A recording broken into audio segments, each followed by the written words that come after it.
नमस्कार दोस्तों। कल हमने दिग्विजय सिंह के मुख्यमंत्री बनने तक की बात आपको बताई थी कि उस घटनाक्रम में कैसे दिग्विजय सिंह मुख्यमंत्री बने। अब हम आगे की बात करते हैं। जब ये चुनाव हुए 93 में तो एक घटनाक्रम घटा। अर्जुन सिंह के जो पुत्र हैं अजय सिंह, ये अपनी परंपरागत सीट चुरहट से न लड़के भोपाल से सटी एक भोजपुर विधानसभा सीट है, वहाँ से लड़ने आ गए। और ये सीट उन्होंने सीधे जाकर नरसिंहा राव तत्कालीन प्रधानमंत्री से मिलकर हासिल की थी। और नरसिंहा राव ने उन्हें बधाई दी थी और कहा था कि आप लोगों को ऐसी चुनौतियाँ लेनी चाहिए और लड़ना चाहिए। लेकिन तमाम कोशिशों के बावजूद, राजधानी के भारी समर्थकों का जत्था वहाँ पहुँचने के बावजूद अजय सिंह चुनाव नहीं जीत पाए, क्योंकि उनके सामने जो व्यक्ति चुनाव लड़ रहा था वो मध्य प्रदेश के सबसे दिग्गज नेता भारतीय जनता पार्टी के सुंदरलाल पटवा थे। वो मुख्यमंत्री भी थे, क्योंकि बर्खास्त होने से पहले वही मुख्यमंत्री थे। उनके खिलाफ अजय सिंह काफ़ी बड़े मतों से चुनाव हार गए।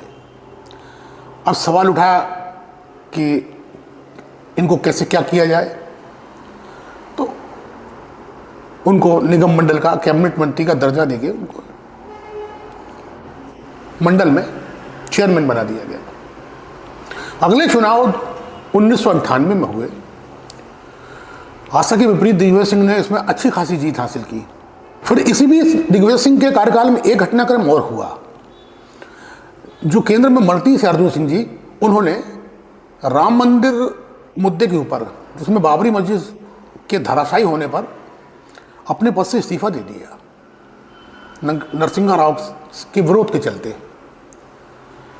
और अर्जुन सिंह ने एक नई पार्टी का गठन किया, तिवारी कांग्रेस। उसमें मध्य प्रदेश के अनेक मंत्री और विधायक अर्जुन सिंह जी के समर्थन में खड़े हो गए। अब दिग्विजय सिंह के पास बड़ी चुनौती थी कि वो नरसिंहा राव वाली कांग्रेस, जो प्रधानमंत्री थे, उसके साथ चले या अर्जुन सिंह जी के साथ जाएं। तो जानते थे कि अर्जुन सिंह के साथ गए तो हमारी सरकार नहीं बच पाएगी, सरकार गिर जाएगी, क्योंकि वो सारे धड़े जो थे वो उनके विरोध में आ जाएंगे। तो दिग्विजय सिंह ने बड़ी अच्छी रणनीति बनाई। उन्होंने सारे विधायकों को और मंत्रियों को जो अर्जुन सिंह जी के समर्थक थे रोका नहीं। उनसे कहा कि आप बाकायदा उनका समर्थन करिए, लेकिन सरकार को चलने दीजिए। और अर्जुन सिंह दिग्विजय सिंह के इस जो उनकी जो नीति थी उससे खुश नहीं थे। अर्जुन सिंह का मानना था कि दिग्विजय सिंह मेरे साथ आए और वो सरकार तिवारी कांग्रेस की कही जाए। लेकिन ये ऐसा हो पाना उस समय संभव ही नहीं था। अर्जुन सिंह वैसे इस चीज़ को समझते थे, चाणक्य माने जाते रहे, तो वो समझते थे इस चीज़ को। ये स्थिति बनी रही, लेकिन अर्जुन सिंह ने उस चीज़ को एक दरकिनार सा कर दिया। लेकिन 1998 चुनाव आए, इसमें अप्रत्याशित रूप से दिग्विजय सिंह की जीत हुई और मध्य प्रदेश में कांग्रेस की सरकार बनी।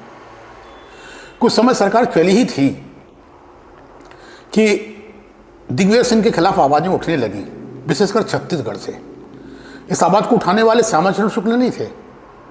इस आवाज़ को उठाने वाले अजीत जोगी, अरविंद नेताम जैसे नेता थे। इनका धड़ा एक चाहता था कि नेतृत्व परिवर्तन किया जाए, किसी आदिवासी को ये बागडोर दी जाए। अब यहाँ पर काफ़ी दिक्कतों का सामना हुआ और अर्जुन सिंह का अब समर्थन खुलेआम तौर से लेना दिग्विजय सिंह की मजबूरी हो गई।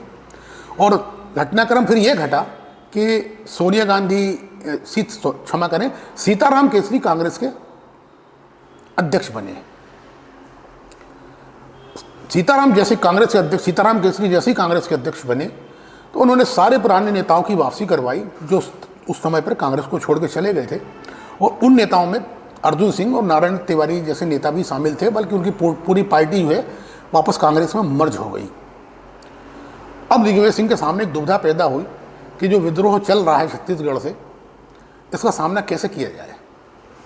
और काफ़ी अजीत जोगी पीछे पड़ चुके थे अपने इस उद्देश्य को लेके, और काफ़ी दिल्ली में भी जाकर बड़े नेताओं से, सोनिया गांधी से इस मुद्दे पर चर्चा कर चुके थे।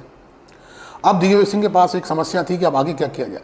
उन्होंने एक अर्जुन सिंह के बहुत बड़े समर्थन को हासिल करने के लिए, क्योंकि अर्जुन सिंह वापस उसी मुकाम पर पहुंच चुके थे कांग्रेस में वापस आने के बाद जैसा उनका पहले था, तो उन्होंने कहा कि अब अर्जुन सिंह का समर्थन हासिल बहुत ज़रूरी है।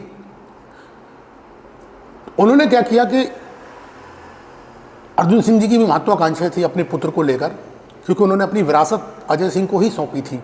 जब वो यहाँ से मुख्यमंत्री का इस्तीफा देकर पंजाब के राज्यपाल बनकर गए तो उन्होंने अपनी विरासत जो सीट छोड़ी थी चुरहट को, उसे अपने बेटे को ही लड़वाया था। तो ये स्पष्ट हो गया था कि अर्जुन सिंह की जो विरासत है वो अजय सिंह लेकर आगे चलेंगे। तो दिग्विजय सिंह इस चीज़ को समझते थे कि अर्जुन सिंह की जो महत्वाकांक्षा है, अगर उस महत्वाकांक्षा को अच्छे तरीके से संभाल लिया जाए तो फिर अर्जुन सिंह का निष्कंटक समर्थन मुझे मिलता रहेगा। तो उन्होंने घोषणा की कि विधानसभा में कांग्रेस के तत्कालीन महामंत्री थे ललित श्रीवास्तव, काफ़ी बड़े नेता थे और संगठन में उनका काफ़ी अच्छा नाम था। उनको उन्होंने वहाँ उस समिति का समन्वय बनाया और कहा कि विधायकों की राय ली जाए कि दिग्विजय सिंह के बाद कौन ज़्यादा लोकप्रिय है, कौन ज़्यादा लोकप्रिय है, किसे पसंद करते हैं। राय ली गई, सबकी लिखित राय ली गई और उसमें ललित श्रीवास्तव जी ने घोषणा की कि दिग्विजय सिंह के बाद सबसे लोकप्रिय नेता अजय सिंह जी हैं। ये बताने के लिए किया गया था कि आप चिंता न करें, हमारे बाद अजय सिंह ही उत्तराधिकारी हैं कांग्रेस मध्य प्रदेश की राजनीति के। ये अर्जुन सिंह को संतुष्ट करने के लिए कहा गया था। अर्जुन सिंह ने इस चीज़ को माना भी, लेकिन हुआ इसका उल्टा। जैसे ही चुनाव आए 2003 के और कांग्रेस पूरी तरह चुनाव हार गई, दिग्विजय सिंह ने घोषणा कर रही थी कि अगर मैं चुनाव हार गया तो 10 साल तक संगठन और सत्ता में कोई पद नहीं लूँगा। हालांकि उन्होंने ये संगठन में पद लिया, राष्ट्रीय पद लिया, राष्ट्रीय महासचिव बनाए गए, कई प्रदेशों के प्रभारी बनाए गए, असम, आंध्र प्रदेश, उत्तर प्रदेश, उन्होंने संगठन में पद लिया, लेकिन सत्ता में तो खैर थी नहीं तो कहाँ से पद लेते। तो ये उन्होंने पद लिया, लेकिन अब कोई स्पेस नहीं बचा। दिग्विजय सिंह की हार के बाद जो नेता प्रतिपक्ष बनना था वो अजय सिंह को नहीं मिला, जो अध्यक्ष पद मिलना था प्रदेश कांग्रेस का वो अजय सिंह को नहीं मिला और अजय सिंह राजनीति में पीछे चले गए। अब ये बड़ी दुविधा हुई कि कोई स्पेस ही नहीं अजय सिंह के पास। और अर्जुन सिंह के उसके बाद दिग्विजय सिंह के वो हिस्से नहीं रहे जो पहले थे, लेकिन दिग्विजय सिंह ने जो अपनी रणनीति दिखाई ये निस्संदेह है अर्जुन सिंह को धोखा देने के समान थी, क्योंकि कोई स्पेस उन्होंने नहीं छोड़ा था। बाद में जाकर जब दिल्ली का हस्तक्षेप हुआ और 2008 में के चुनाव में, तब जाकर अजय सिंह को नेता प्रतिपक्ष बनाया गया। उसके बाद भी अजय सिंह काफ़ी संघर्ष करते रहे, चुनाव कई जगहों से चुनाव लड़े, लोकसभा के सतना से विशेषकर चुनाव हार गए, अपने निर्वाचन क्षेत्र से चुनाव हार गए। इस प्रकार से कहा जाए तो अजय सिंह को जो स्पेस मिलना चाहिए था, जो उनके लिए दिग्विजय सिंह को आगे करना चाहिए था, वो दिग्विजय सिंह ने नहीं किया। और अर्जुन सिंह अगर ना होते तो दिग्विजय सिंह कभी प्रदेश के मुख्यमंत्री नहीं बन पाते। लेकिन अर्जुन सिंह ने जो किया उसके प्रतिफल में दिग्विजय सिंह ने बताकर कि हम ये करेंगे नहीं किया। ये बिल्कुल स्पष्ट रूप से है कि अर्जुन सिंह को दिग्विजय सिंह ने गच्छा दे दिया। ये वो घटनाक्रम था जो आज तक चला आ रहा है, उसके परिणाम बाद में दिख भी रहे हैं। लेकिन अब आप लोग इसका विश्लेषण करें, इस प्रोग्राम को देखें, लाइक करें, अपनी राय दें, सब्सक्राइब करें, शेयर करें और हम इसी तरह आपको इसी प्रकार के प्रोग्राम दिखाते रहेंगे। धन्यवाद।